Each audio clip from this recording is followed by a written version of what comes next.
Эрхэм хүндэт наадамчдаа Монгол улсын нийслэл Улаанбаатараас ярьж байна. Ер нь энэ хугацаанд 46-47 дахь жилдээ би бол одоо 40 жил багштайгаа Ардын хувьсгалын их баяр наадмыг өөрийнхөө шав отгонтойгоо хамт тэмдэглэн өнгөрүүлж байна.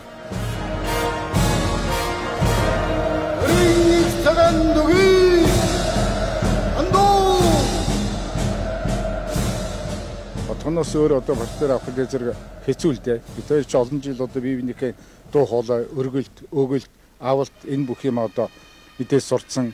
Маш их цэнгэлтэд ирдэг л дээ. Өглөө 6-7 хэд ирсэн байдаг. Маргааш наадамтай өнөөдөр наадам эхэлнэ. Ингээд ингэхэд бол шүн унтахгүй шүү дээ. Ер нь тэгээд баяр наадмын өдөр унсан морь уралдах гээд одоо уйчсан морь хүртэл дүүхэлзэл байдаг штэ. Түүнтэй адилхан хүн бүхний сэтгэл өөдрөг сайхан байдаг. Энэ Монгол улсад 1246 оны бар жилийн бар сарын бар өдрийн бар цаг тохиолдолтой сэтгэл маш их огшно. Намайг залуу байхад ээж маань хөрхи амьд сэрүүн байсан. Өглөө болгон одоо 11-ний өдөр намайг наадамдаа өглөө явахад сүү өргөл балкон дээр тэгэл зогсож идэв гэсэн. Эрхэм хүндэт наадамчдаа Монгол улсын ерөнхийлөгч Халтмаагийн Баттулга 9 хөлт их цагаан түгэнд хүндэтгэл үзүүлж байна. Хараад үзэж байгаа хүн хамрын самсаа одоо ингэ хачин шархирдаг шүү дээ. Одоо түүнтэй нэгэн адилхан тэр өдөр бол дэлхий дээр байгаа монгол хүн бүхний зүрх сэтгэл энэ ногоонд дэвж байдаг.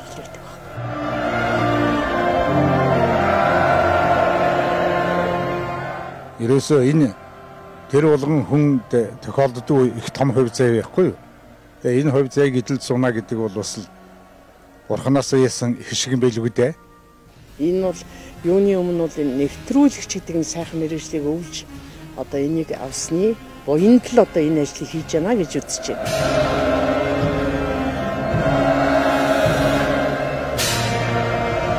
Би бол 80 оны нэвтрүүлэгч. 80 оноос ордог жилэл одоо намайг бас тэр үед чинь жагсаал болдог байсан. Сүхбаатарын талбайд. Тэгэл 11 сард Октябрийн баярын жагсаалд ураа унших болол. Тэгээ жагсаалын эхний 3 ураа бол манай инхри хайрт их хорон бүгд найрамдах Монгол ард улс манд тугай гэж хэлээд ингээ 3 ураа явхад жагсаалын фанфар дуурал тэгээ Сүхбаатарын талбайд жагсаал аль бисаар хэлдэг байлаа. Юм хараад яриад ингээд идэх усуд бас биш л дээ. Тэгж ойлгодог юм шиг байгаа усуд. Тийм биш ээ. Дурсамж маш их. Наацх нь ихэд л одоо энэ нэг хайхтар бороо ороод. Одоо хэдэн жил яваагаар үлээ. Тэгээд бүр энэ наадам зогсоод. Тэгээд энэ нэг 9 хөлт тугаан бүрээд.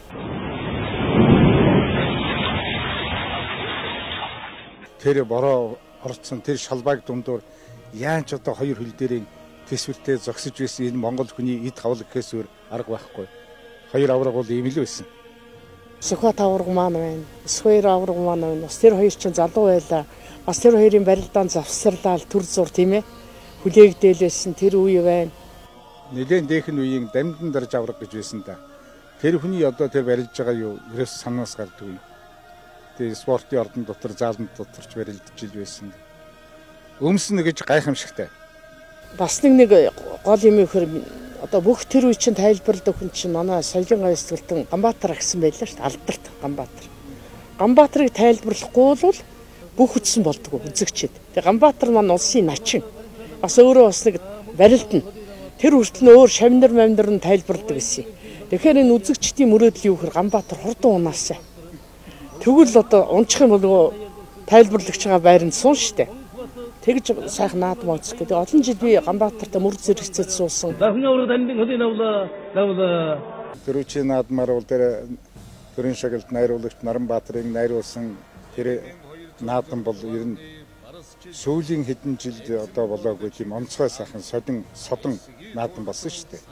Энэ Монгол төрийн их баяр наадам бол жилээс жилд одоо өргөж ирж тэлж одоо Монголын ард түмэн бол энэ наадмаа их дээдэлдэг болж байгаа гэдэг нь тодорхой харагддаг болсон. Энд их баярлдаг. Наадам, эх орон, ижи аав дөрөв бол хүн холбоотой юм аа гэж хэлэндээ. Тэгэд одоо манай их зохиолч Дашторжийн Нацгдоржийн гоё юу гэдэг шүү дээ. Эрүүл явбал улсын их баяр наадмыг үзнэ гэдэг бол энэ бол гайхамшигтай үг. Тий. Ардын хувьсгалын 99 жилийн он их баяр наадмаа сайхан тэмдэглэж өнгөрүүлээрэ гэж та бүхнээсээ хүсье. Сайхан наадцгаарай.